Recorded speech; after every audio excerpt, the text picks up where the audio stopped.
based at the University Health Network at Mount Sinai Hospital. So Dr. Fan received his undergraduate degree from the University of Toronto, his medical degree from the University of Western Ontario, and his PhD in clinical investigation from Johns Hopkins University. He's currently the medical director of the extracorporeal life support program at the Toronto General Hospital. Pan's research has focused on advanced life support for acute respiratory failure and patient outcomes from critical illness. So while I was going through his illustrious CV, he had been awarded a number of honors and awards for his tremendous services and achievements that he had been, and the number of achievements, and he had been involved in a multitude of professional affiliations and activities, both in Canada and globally. And most importantly, he has received a number of peer-reviewed grants while being an author of more than 350 peer-reviewed and non-peer-reviewed publications, mostly on extracorporeal life support, if I'm not mistaken. I'm so sorry.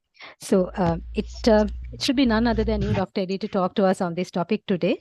So we'll start off, and the audience is all yours.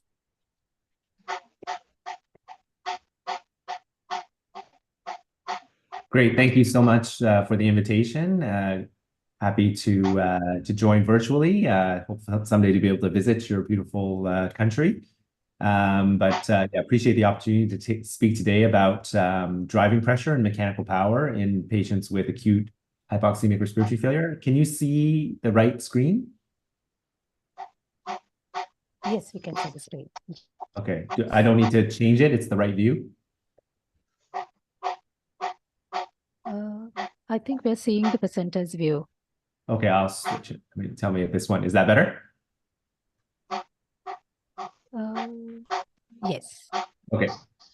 Perfect. Okay, so yeah, so I'm going to speak about driving pressure and mechanical power in patients with acute hypoxemic respiratory failure. Here are my disclosures. I won't be speaking about any specific products today. So of course the problem. So today we're talking about acute hypoxemic respiratory failure, and really that's a broader term that we're now using than ARDS, or acute respiratory distress syndrome, because we recognize likely that these the problem and the interventions or the therapies that we want to prescribe to help these kinds of patients go beyond just ARDS and probably extend to almost every kind of patient that's receiving mechanical ventilation.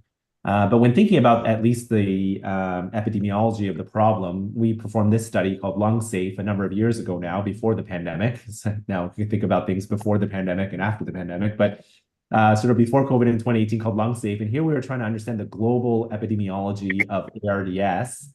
And we looked at across 500 ICUs in 50 countries. And what we found was that it's actually quite common. ARDS makes up 10% of ICU admissions. It's almost a quarter of all mechanically ventilated patients. And when you scale up using data from the WHO for the population of the countries that we examined, that's nearly 3 million patients a year that are being ventilated for ARDS. So it's a major problem that's very common in intensive care units all around the world. And of course, we had a firsthand account of that during, again, the pandemic, having seen the massive numbers of patients coming to our critical care units with acute hypoxemic respiratory failure from COVID. And really, they're seeing this paradox that we knew even before COVID came, was the idea that we understand that these patients, they come with severe hypoxemia. They often also have respiratory acidosis and hypercapnia from their underlying problems, and we need mechanical ventilation to sustain their life. But maybe the biggest advance in the last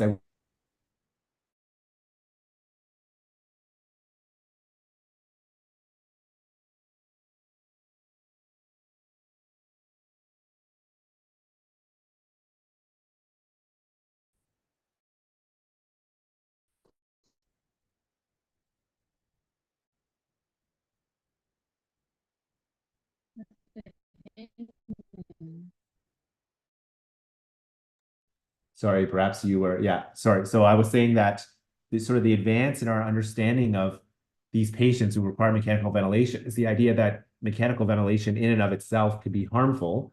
And it's this concept called ventilator-induced lung injury. So here's a nice review from my colleague Art Slutsky here in Toronto, who was our former division director of critical care, Marco Ranieri, who's now in Bologna, summarizing in the New England Journal this idea that when the lung is injured by some kind of underlying problem, pneumonia, aspiration, non-pulmonary sepsis, trauma, you name it, that leads to lung injury, the lung is highly susceptible to mechanical stresses. So here are two mechanical stresses at the top that you could see. One on the left, which is ventilation at low lung volumes, where you have repetitive opening and closing or attalec trauma with every tidal breath, and that's perpetuated by lung inhomogeneity.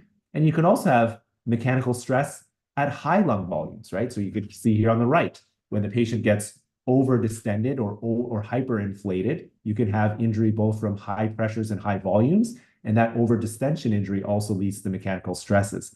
And really, it's the idea here that the lung, when it's injured, translates these mechanical stresses into what you see at the bottom, into a biological stress, something we now call biotrauma. So these mechanical stresses get translated into and you can see in this cartoon, you get neutrophils that get recruited to the area. They release pro-inflammatory mediators. You get transcription of and upregulation of things like tumor necrosis factor alpha, interleukin-1, interleukin-6. And these things, because the lung is injured and it's leaky, they leak out of the lung into the systemic circulation, where they could circulate to your kidneys, to your heart, to your brain, and these sorts of things, to your liver. They cause multi-organ failure, these inflammatory mediators, and it's that multi-organ failure that leads to poor outcomes in these patients. And so really, this has told us that, what we need to pay attention to is how we ventilate the lung, because ventilating the lung to mitigate or prevent ventilator-induced lung injury could prevent biotrauma. Less biotrauma could lead to less multi-organ failure, and less multi-organ failure will hopefully lead to better outcomes for our patients. And of course, this proof of concept was really demonstrated and enshrined in this landmark trial by the ARDS network in the United States, published now over 20 years ago, showing us that using this concept of ventilator-induced lung injury. So now, rather than a strategy of trying to ventilate the patient to some physiological outcomes, a normal blood gas, a reasonable PaO2, a reasonable oxygen saturation, and pH, what if we paid more attention to ventilating the patient to prevent ventilator-induced lung injury? And that's what this trial did, the ARMA trial, I'm sure you're very familiar with, where the intervention group was ventilated with a tidal volume of 6 mils per kilo predicted body weight. They tried less than 30 centimeters of water using moderate levels of PEEP and FiO2 as compared to what was usual care at that time. And so they understood from surveys across the United States that many patients were being ventilated, much like they were in operating rooms, trying to normalize the blood gas using higher tidal volumes, 12 mils per kilo predicted body weight, much higher airway pressures as a result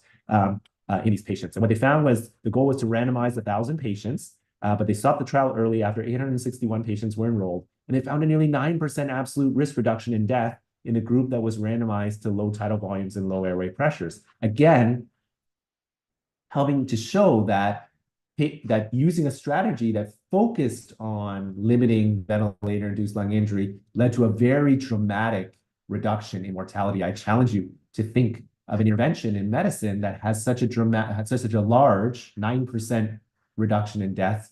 There hardly are any. The sobering fact, though, just to remember, is that this is not a treatment for lung injury or for ARDS or acute hypoxemic respiratory failure, right? This is just telling us that if we're more careful about how we ventilate patients, we can cause less harm, right? The way the ventilator is working, it's not making the pneumonia resolve faster or making the aspiration go away quicker or that sort of thing. It's just that we're supporting the patient in a more gentle way to prevent iatrogenic harm. Of course, now in 2024, we've codified many of these recommendations into clinical practice guidelines. So I've been involved with a huge group of experts from all over the world to develop the first iteration of these guidelines in 2017 for the American Thoracic Society, European Society of Intensive Care Medicine, and Society of Critical Care Medicine. We recently updated these guidelines and were published in January of this year for the American Thoracic Society. But really to say that the cornerstone of management for these patients, again, is the delivery of low tidal volume, low pressure ventilation so-called lung protective ventilation, really for almost every group of patients that are being ventilated in the intensive care unit. But the thing is that we need to do something more and we need to find something better, because even though we think many units around the world have adopted lung protective ventilation, we now have some data, of course, about prone positioning and VV ECMO in certain patient subgroups, but the mortality from ARDS remains unacceptably high. So again, when we looked in the LungSafe study, we saw mortality for all comers with ARDS was still about 40%. That's the same mortality since the 90s. So that really hasn't changed. Now, of course, the mortality increases with the severity of underlying lung injury, but at least mortality for all comers remains relatively unchanged. And again, perhaps we need to just focus on the idea that it's not just patients with ARDS alone. It's the broader group of patients that are being mechanically ventilated for any kind of hypoxemic respiratory failure. This is a nice sub-study of LungSafe that was led by Tai Pham from Paris that really shows, if you just focus on the right, that even in patients who didn't meet the criteria for ARDS by the Berlin definition, as long as they had hypoxemia, PF ratio less than 300, and some infiltrates on their X-ray, their outcomes, you could see the blue lines and the black lines, were basically the same as ARDS patients. So they're just as bad off, and they have similarly bad outcomes as patients who meet the definition for ARDS. So again, the idea that perhaps we need to expand our umbrella and really be careful about how we ventilate all patients that come to the ICU with acute hypoxemic respiratory failure.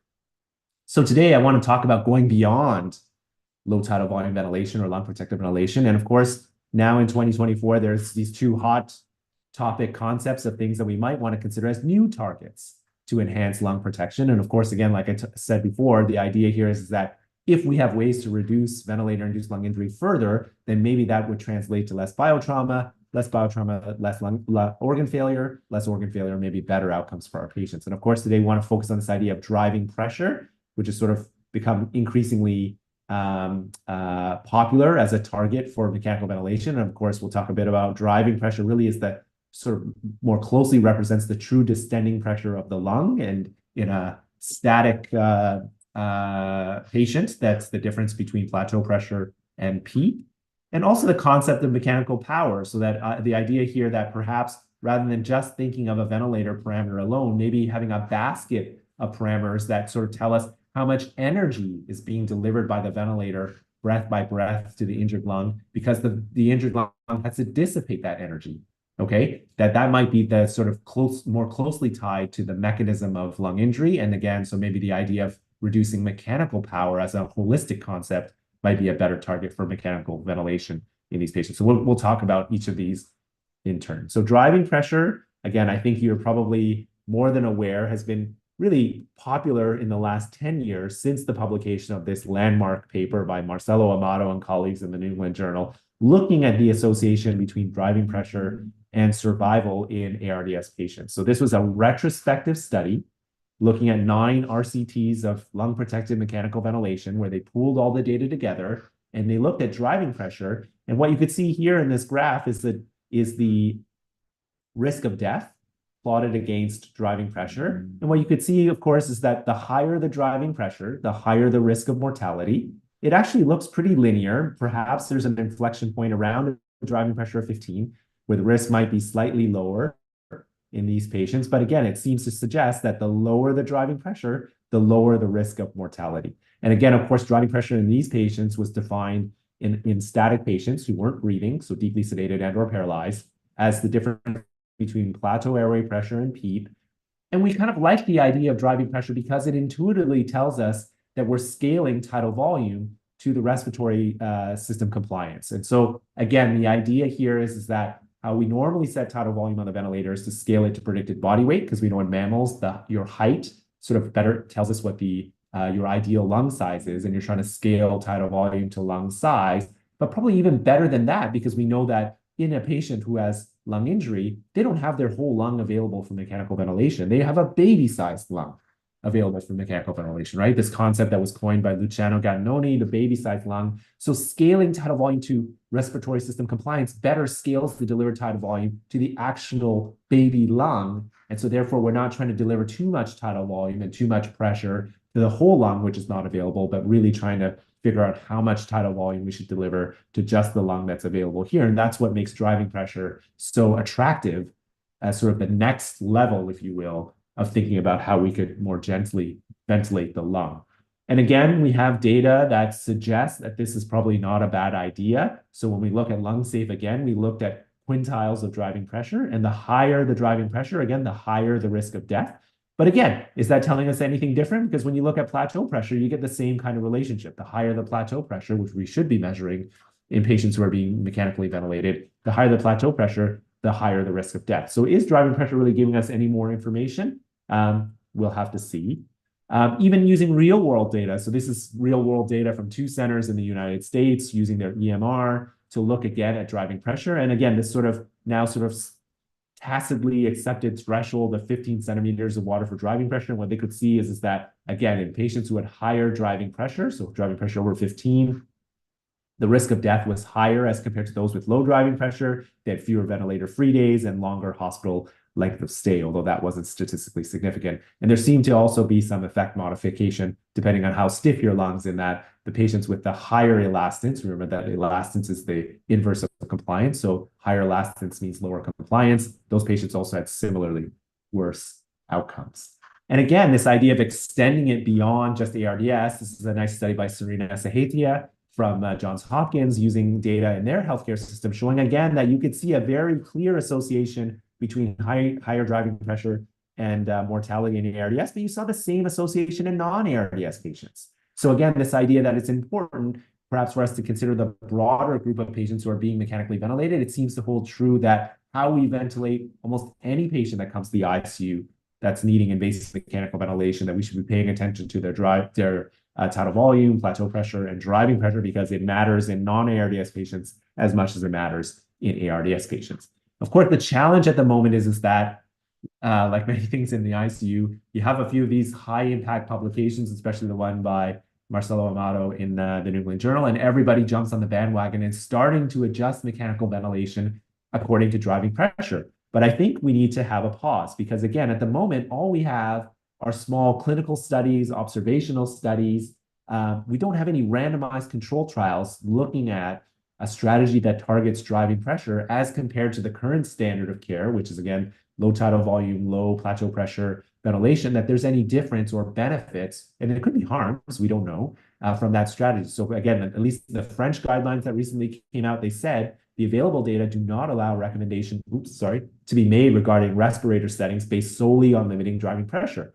We can imagine this as being a complement to limiting plateau pressure and, of course, tidal volume in some special instances. So this might be something we want to pay attention to in difficult to ventilate patients where we've already optimized tidal volume and plateau airway pressure. But again, that in routine use of driving pressure as a target for mechanical ventilation, I don't think it's ready for prime time yet.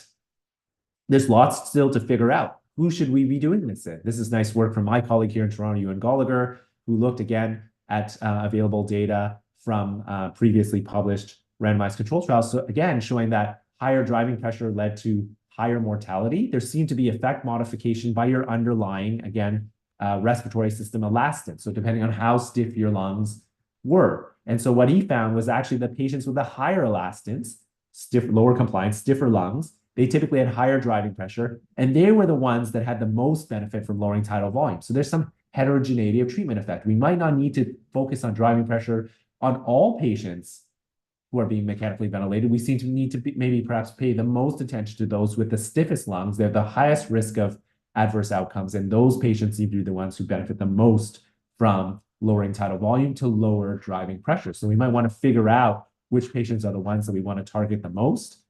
We performed a study again in an unselected group of acute respiratory failure patients here in Toronto using a registry that we had. So nearly 11,000 patients, we again saw a very linear relationship between dynamic driving pressure and death.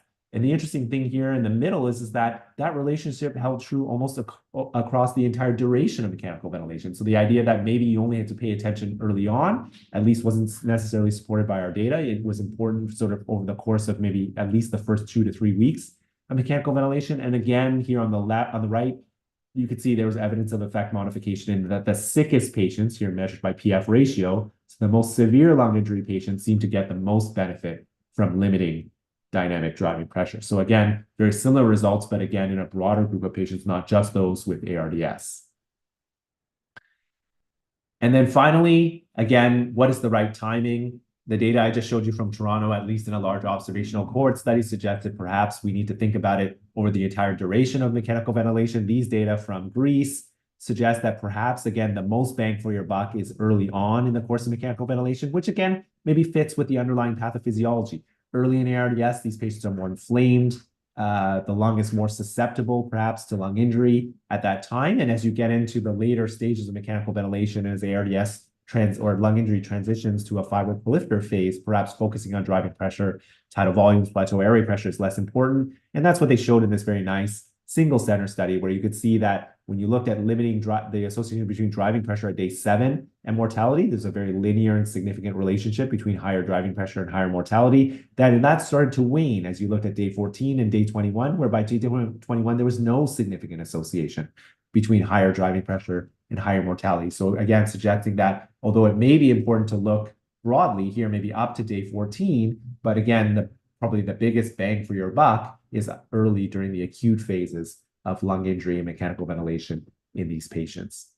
While we're waiting for a randomized control trial of driving pressure, the next best thing we could do is to emulate a trial when we don't have a randomized control trial available. So this is something we did a lot during the COVID-19 pandemic, where resources were limited, ICUs were overwhelmed, and although we would like to have performed RCTs of all kinds of interventions during COVID, we just didn't have the bandwidth to do that. And what we did is that many places around the world collected a lot of data on COVID patients. And what you could do with that data is to emulate what a randomized control trial might have shown you if you were able to carry it out. So we did that for driving pressure while we're waiting for an RCT. Again, we use data here from Toronto, where we have a large registry of mechanically ventilated patients. And looking at 12,000 patients in 10 centers around Ontario, what we found was that if you tried to limit driving pressure below 15, indeed, on top of lung protective mechanical ventilation, indeed, you saw an extra 2% reduction in mortality in these patients and a slightly increased risk or chance of liberating these patients from mechanical ventilation. So again, suggesting that perhaps focusing on driving pressure on top of traditional lung protective ventilation might translate to some additional benefits. And again, the idea when you sort of model different interventions, the biggest bang for your buck seemed to be starting early and keeping it for at least 14 days. That seemed to lead to the biggest benefit, certainly better than delaying or starting later. Starting early and keeping it for at least 14 days seemed to be the best strategy.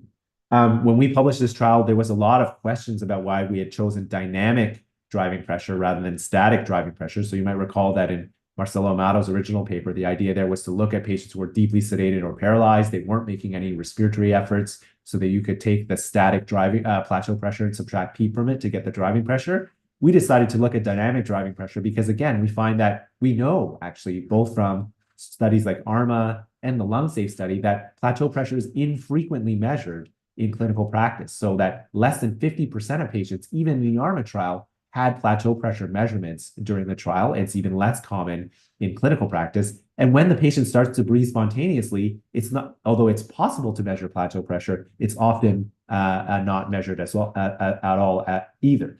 So dynamic driving pressure is kind of nice because you take the peak inspiratory pressure and subtract P from it to get dynamic driving pressure. And peak inspiratory pressure is something anybody can read off any modern ventilator and quickly subtract P from and get the dynamic driving pressure. So that was kind of the idea, that dynamic driving pressure could be continuously monitored on any modern ventilator. It's reliable and easy to measure, even in inexperienced centers. So there's no need to figure out if I'm doing the right inspiratory hold, if there's too much decay or too much spontaneous breathing efforts, is that a real plateau pressure? This is something you could just read off a ventilator.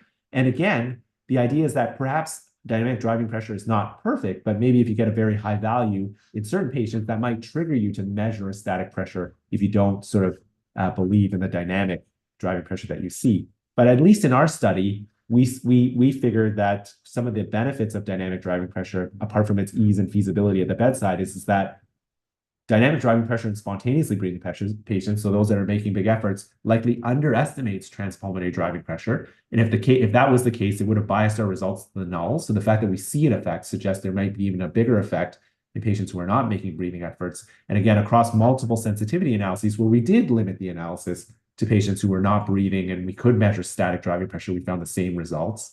And similarly, some of the ideas that at least in some patients with respiratory failure who don't have ARDS necessarily, like COPD exacerbations, asthma exacerbations, with this high airway resistance, you might have very high dynamic driving pressure here. But these patients typically have very good outcomes. So again, if these results were biasing the results of these sort of good outcomes with high dynamic driving pressure sort of situations, that would have biased our results to the null, and we would have seen no effect, which is, again, not what we saw in our study. So again, the idea here that we really do need to test it, though, because that's the whole history of clinical trials in critical care, right? We think there's a good idea, we think there's a strong physiologic rationale, and we decide that because there's a strong physiologic rationale, we should just start doing it. Transfusing patients, giving high-dose steroids, fixing hyperglycemia with insulin infusions, red cell transfusion, all these sorts of things, modulating oxygen delivery. And what, of course, you know now, this nice list on the right that was in this editorial by Scott Stevens and Roy Brower from Johns Hopkins, showing that all these trials that when they finally got tested in a clinical trial, not only didn't show benefit, many of these trials actually showed harm. So before we have widespread adoption of driving pressure, we need to test it in a randomized controlled trial. So the good news is that we're doing that, actually. So my colleague Ewan Gallagher and I were leading the evaluation of a driving pressure limited strategy through a large adaptive platform trialing led out of Toronto called Practical. And this is the DRIVE trial, where we're looking at a strategy that tries to limit driving pressure in patients with acute hypoxemic respiratory failure compared to usual care, which is sort of typical low tidal volume, low pressure, low plateau pressure ventilation. This is an international trial where we're going to have over 120 centers around the world, enrolling up to 4,000 patients in an adaptive fashion to answer the question of whether limiting driving pressure leads to a benefit in these patients. So hopefully in a few years, we'll have some answers on this very important question. Moving to the next concept of mechanical power, this is kind of a nice idea because, again, perhaps one of the shortfalls of why we're not making any advances, at least when you look at mortality over the last few decades in patients who are being ventilated with lung injury, could be the idea that most of our interventions have focused on a single parameter on the ventilator, right? Should we have the tidal volume high or low? Should we have the PEEP high or low? Should we look at the plateau pressure? Should that be high or low? Even this idea of driving pressure, right? It's kind of a high or low sort of situation. But it's probably not counterintuitive that all of these factors together, when we put them when we set the ventilator, probably in some way, shape, or form contribute to lung injury. And so maybe trying to focus on limiting a basket of these ventilatory parameters together would be more useful. And that's this concept of mechanical power. Again, a concept that was coined by Luciano Gattinoni, working with Michael Quintel and Gottingen. And this is what they did was looking at the equation of motion and transforming the equation of motion in a ventilated patient to the parameters on the ventilator that we can measure, and then thinking about whether manipulating those parameters altogether could reduce the amount of power, mechanical power, that's being delivered to the injured lung. And again, this underlying concept here being that whatever energy is or power is being delivered to the injured lung, that has to be dissipated by the fibroelastic structure, the tissue of the lung. And the more energy that needs to be dissipated by the baby lung, the more that as that energy gets dissipated, the more injury that's causing to the lung. Now, this equation at the bottom is a bit daunting to look at, but it contains some, you could already see, non-traditional parameters that we haven't focused a lot on when we think about lung protection in a ventilated patient, things like respiratory rate, i.e. ratio, airway resistance. These are not things that we think about all the time, but it includes things like tidal volume, PEEP, that we've been focusing a lot on in these patients. But you could simplify this equation quite a bit to use at the bedside, and that's, I think, what's been done in centers that are actively studying mechanical power. You could break down the power equation into three main components: an elastic component, and that's the part that distends the lung. There's a resistive component that you need to overcome to move the gas. And then there's a PEEP volume, right? So some kind of energy or power that you're expending to keep the lung open at end expiration.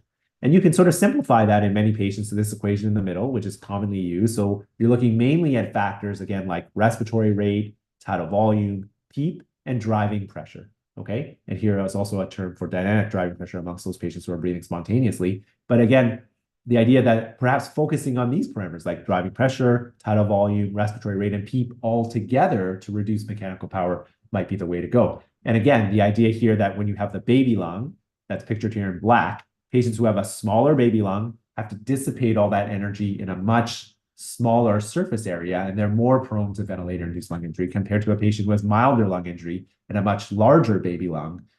They have a much larger surface area to dissipate that energy, and they might be less prone to ventilator-induced lung injury. So that's the whole concept here, that maybe taking a holistic approach to how we ventilate patients could be better. And again, we have some suggestive data that tells us that perhaps this is a good idea. This is work of Joe Tona in Utah, showing that when you did an analysis like Marcelo Amato, where you matched driving pressure, increasing driving pressure led to increasing risk of death, if you look at the bottom. But similarly, when they looked at matched mechanical power, increasing mechanical power also led to an increasing risk of death. So they're both very similar, but so we need to understand, again, like the simpler thing would be perhaps to focus on driving pressure. So we're doing that trial now, but we'll need a trial to see whether limiting driving pressure gives us any additive benefits above against just limiting driving pressure. And of course, we're studying whether limiting driving pressure has any additive benefits over just limiting tidal volume and airway pressure. But at least this analysis suggests there is a signal there.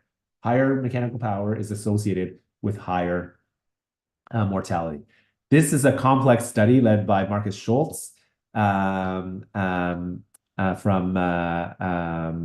the Prevent, Relax, and Nebulate group. And they looked again at these three trials together as an observational study. And I just want to summarize that again. They looked at the various components of mechanical power. So you could see in, I guess we'll call this red, was driving pressure. In the middle, this purple was tidal volume. And on the right in orange was respiratory rate. So what you could see here, just to simplify things, is that when mechanical power was the same, it's the right-hand graph in each of the three panels, there was really no association with mortality. So even though driving pressure was increasing, tidal volume was increasing, or respiratory rate was increasing, as long as the mechanical power stayed the same, you didn't have any association with increased mortality. The only way that higher driving pressure, higher tidal volume, or higher respiratory rate led to increasing mortality is when those increases also led to increases in mechanical power. So this is very much like the analysis that Marcelo Amato did in his New England Journal paper for driving pressure, again, suggesting that perhaps mechanical power is the mediator by which increasing driving pressure, tidal volume, respiratory rate mitigates its effects on mortality. So again, suggesting that perhaps we should look at mechanical power more closely than any of these individual factors alone. And then when you look at a systematic review of the literature, this was led by one of our fellows, Jose Diante. Again, I just want you to focus on the fact that all of the lines in all of these panels move straight up, right, from left to right, suggesting that the higher the tidal volume, the higher the driving pressure, the higher the mechanical power, no matter how you measure it, all of them have increasing mortality with increasing measures of those parameters. So again, important for us to understand, because the simpler the better. If this could all be encapsulated by focusing on tidal volume, we don't need any more fancy ways to measure driving pressure, mechanical power, that sort of thing. It's all the same. So this is, again, just highlighting why it will be important to do a clinical trial, because all the signals are the same. They all suggest that higher values are worse, but if that can all be encapsulated in a simpler parameter, it'd be much easier for clinicians at the bedside to target that, to think about something more complicated.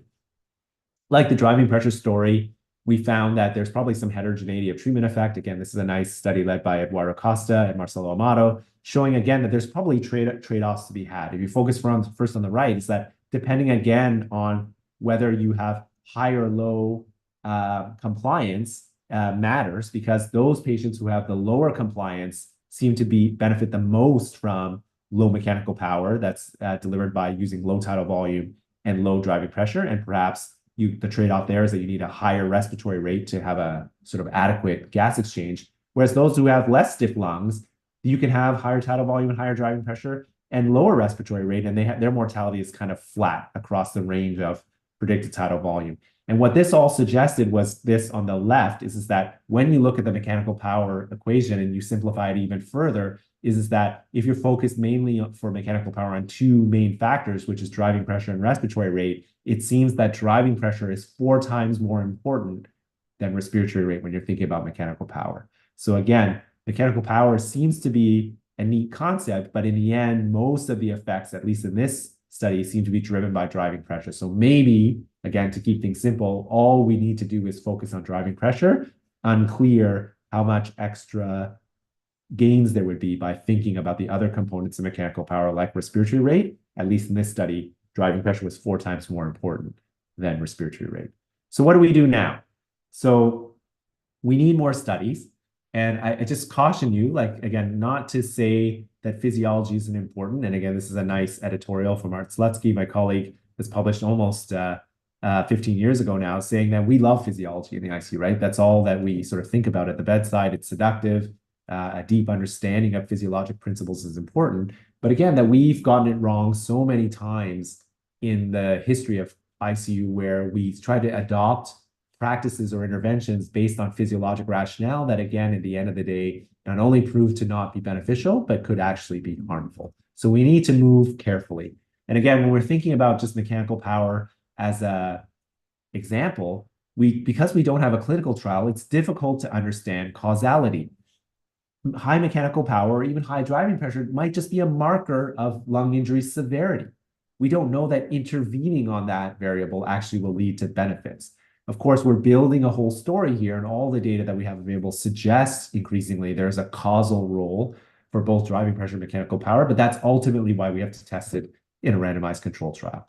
And that's the key distinction. So interventions to limit mechanical power will improve outcomes only if it's causal, and we need to study that in an RCT. But designing these trials will not be so simple because, again, there's so many moving parts and they're all interrelated, right? When you change the tidal volume, you often also have to change the respiratory rate. If you change the PEEP, you might need to change the other ventilator settings. Changing PEEP and tidal volume will alter driving pressure. So they're all interrelated. So how do we design a strategy to limit driving pressure, to limit mechanical power, for instance, if all these parts are moving and they all move in sometimes different directions depending on how you set them?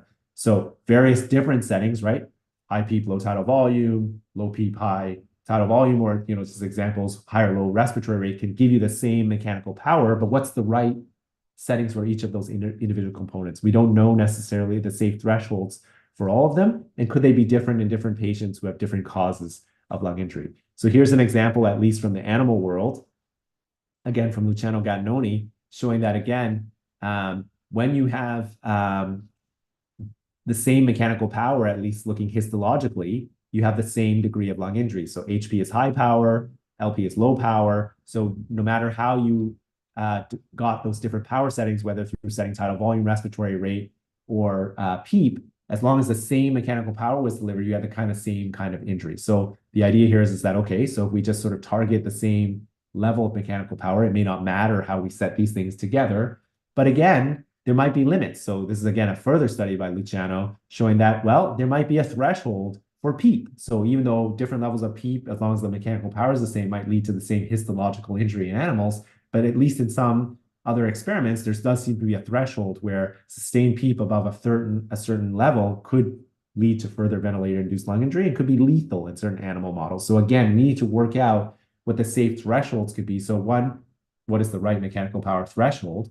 Number one, and again, some studies suggest something around 18 joules. But then within setting above or below 18 joules, how do we set the individual components so that they're all at relatively safe thresholds? We need to work that out before we could design a randomized control trial of mechanical power. And again, there might be no safe thresholds. This is work from one of my graduate students, again, using our registry in Toronto, nearly 10,000 patients, showing that higher mechanical power was associated with a greater risk of death and a lower risk of liberation from mechanical ventilation. But when you look on the right here, you could see, again, it's a relatively linear association that even at low levels of mechanical power, if you could lower mechanical power further, you had better outcomes. So there might be no safe threshold. So again, the idea that how do we get mechanical power as low as possible or driving pressure as low as possible, because the lower the better. And that's no different for tidal volume. We know from data from Dale Needham and Johns Hopkins that there's a dose-dependent response to mortality with tidal volume. Like 6 is better than 12. We knew that from ARMA, but 5 is better than 6 and 4 is better than 5. So the less we can ventilate these patients, we know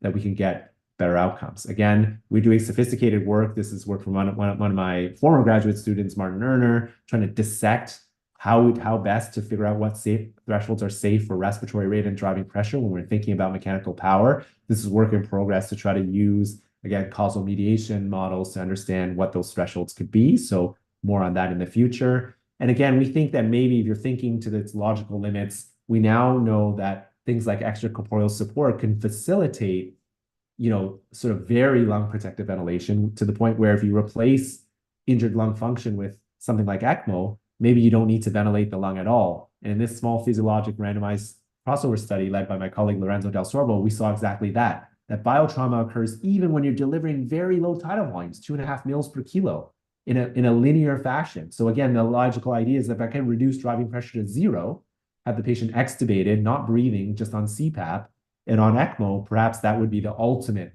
in preventing ventilator-induced lung injury. If you're not being ventilated, you can't have ventilator-induced lung injury. And again, at least in animal models, that's kind of the idea. This is a study from South America, again, showing in animals, and just focus on the pictures on the right, is that if you can ventilate patients using ECMO with a near apneic situation, that amount of injury was closest to sham animals who weren't having any injury at all, and certainly a lot better you could see histologically than conventional mechanical ventilation or non-protective mechanical ventilation. So again, this holy grail could be that if we basically don't have to ventilate patients at all by using some combination of extracorporeal support, that might be the ultimate future directions for how we could limit these things the most. So just to finish with the idea that on the left here, you can see our current ventilatory support standards, again, low tidal volume, low plateau pressure, using PEEP FiO2 table to set moderate degrees of PEEP and FiO2, prone positioning, perhaps neuromuscular blockade in limited patients, BV ECMO, and what we're moving towards as the data becomes more available. So again, we might transition at some point, depending on what clinical trials tell us, to a driving pressure or mechanical power limited strategy. We might have ways to customize PEEP at the bedside. These are things that are all being studied in ongoing randomized control trials, and hopefully, again, in the next few years, we'll have greater clarity on the potential benefits of some of these interventions. So I'm going to finish with the idea that management of ARDS in patients with acute hypoxemic respiratory failure remains primarily supportive with mechanical ventilation. And again, at the moment in 2024, modern strategies are focused on lung protection to prevent or mitigate ventilator-induced lung injury. Because mortality and outcomes remain unacceptably poor in all comers with ARDS and acute hypoxemic respiratory failure, we need to look beyond low tidal volume ventilation and think about what new strategies we can have in place. And so the idea of having novel targets like driving pressure and mechanical power, we need these to improve outcomes further. But again, I just caution you that they're not ready for prime time. We shouldn't be employing them routinely in clinical practice at the moment.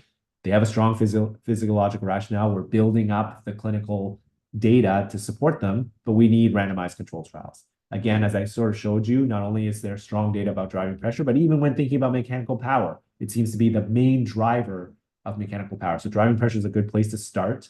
How much might we gain by considering mechanical power on top of this? Unclear. And the good news, as I mentioned, is that we've started enrolling in the DRIVE trial. I think we've already enrolled nearly 50 patients in the trial. And so hopefully in a few years, I can come back and give you some results from that clinical trial. So with that, I'm going to finish, and I'm happy to answer any questions that you might have. Thanks very much.